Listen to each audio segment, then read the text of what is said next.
Bawal ang abusado. Ito ang mahigpit na babala ng Department of Transportation o DOTR laban sa mga tsuper na sobra kung maningil ng pamasahe lalo na sa mga turista. Ang mga mapapatunayang nananamantala mahaharap sa karampatang parusa.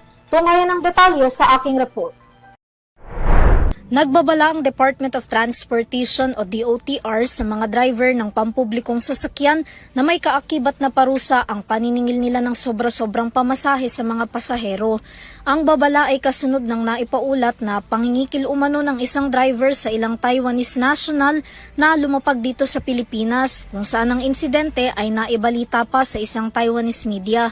Batay sa nasabing turista, galing silang Naiya na papuntang Maynila, ngunit sa halip na 500 pesos lang ang kanilang babayaran, siningil sila ng driver ng 9,600 pesos.